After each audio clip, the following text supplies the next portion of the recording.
this archival episode, we find our hero entering a goth metal nightclub back in 2018, when you could still go to a goth metal nightclub, at least without wearing a mask and being socially distant. Actually, I think at this club you did wear a mask and kept your distance. But anyway, so he bribes the bouncer and gets access to the VIP club room in the back. That's so you can watch the dancing and record what will become episode 14 of the Iancast.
Iancast, episode 14.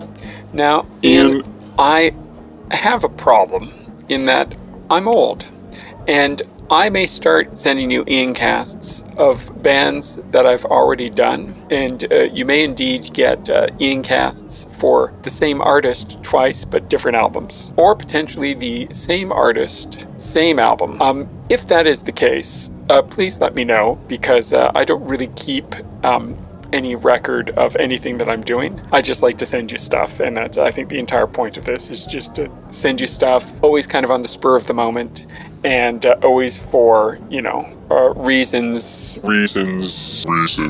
of my own creation. I just am thinking about something or come across something and go, oh hey, that would be a good artist for Ian to have. As I was this morning, the 25th of June. Logan is now in grade 10. He finished his last exam today, and I was going to have to pick him up at school because he's taking a violin out for the entire summer and didn't want to take it on his bike. So as a good father, that's what a good father does, is he shows up at his son's high school to drive his violin home while his son rides his bike. Yeah, you'll deal with it, Ian.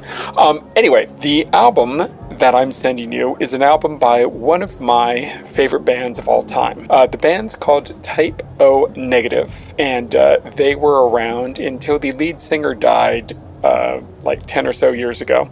They initially were a kind of a gothish band, and with a lot of pop overtones. And I think the closest I could kind of accurately describe their sound, they are a cross between the Beatles and Black Sabbath, in that the songs are quite long, some of them anyway. So they've got a Black Sabbath-y bent to them. And they are incredibly catchy. They get kind of catchier and kind of fits and starts. Their first couple of albums I don't like particularly, but their third album that they put out in 1993 called Bloody Kisses, which might be their biggest selling album. It had a really big hit on it at the time, was catchier than their second album, Origin of the Feces, which originally had an album cover of all four of their anuses. So, as you can tell, that they're a band where they had a very unique sense of humor.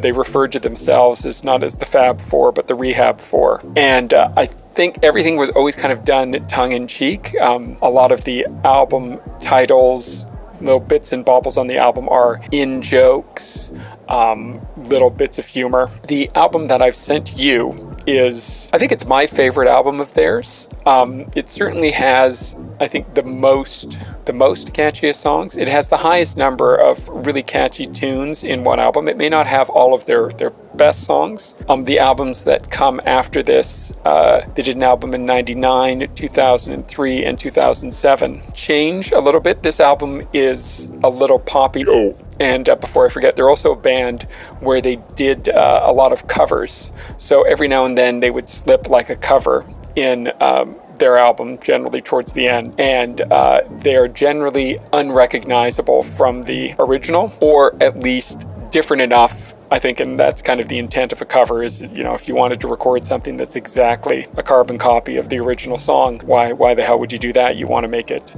uniquely your own. This cover on October Rust, they do Neil Young's Cinnamon Girl, and it is a fairly unique version of Cinnamon Girl.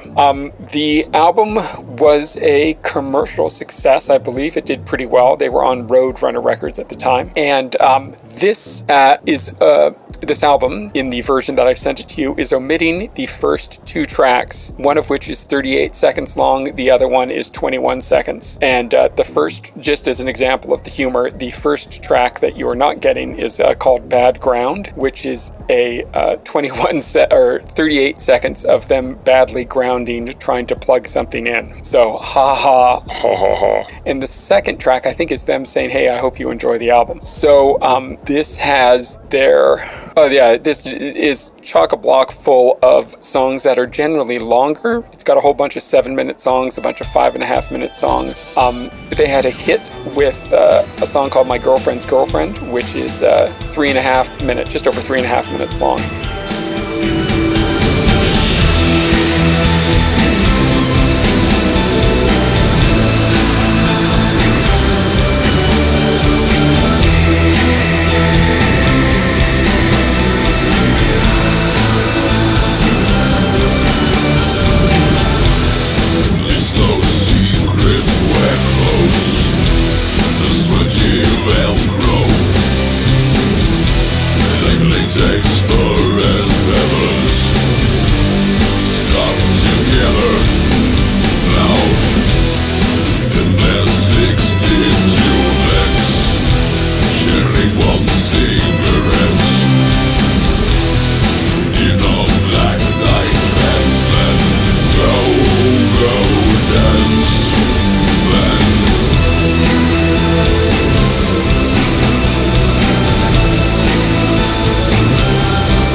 But this album, kind of top to bottom, is super catchy and relatively heavy, kind of slow, gothic, and they deserve a lot more, I think, credit in their uniqueness than they probably get, because now, you know, the band is broken up and people have gone on to, you know, bigger and better things, and I think they will kind of get lost in the passage of time. People are going to kind of forget about them because they weren't necessarily particularly a huge band, but I think they're a fairly important band, especially in metal, because they used a lot of keyboards. The lead singer, Peter Steele, was like 6'8", super imposing. They all had really long jet black hair, and they toured all the time, lived in New York City, and they were always kind of doing something. But Peter Steele, anyway, certainly had his demons. In the end of his life, in the last couple of albums, things were not going particularly smooth in the band, and they were kind of falling apart from within. That said, I know quite a bit about these guys, and I like virtually everything they've done with the exception of the first two albums. All the other albums are really, really good, depending on, you know, what it is that you like. I happen to know some of what was going on, so you can read a lot into the lyrics and stuff of the later albums when you know the history and go, oh, okay. Yeah, that's interesting. This album, however, relatively commercial. I think it's their biggest album, and it's an album that you definitely should enjoy. It's October Rust, Typo Negative. Enjoy. Her hips move, and I can feel what they're saying. Swear, they say the beast inside of me is gonna get you.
Well, thanks for listening. This episode is brought to you by the Swing Wing.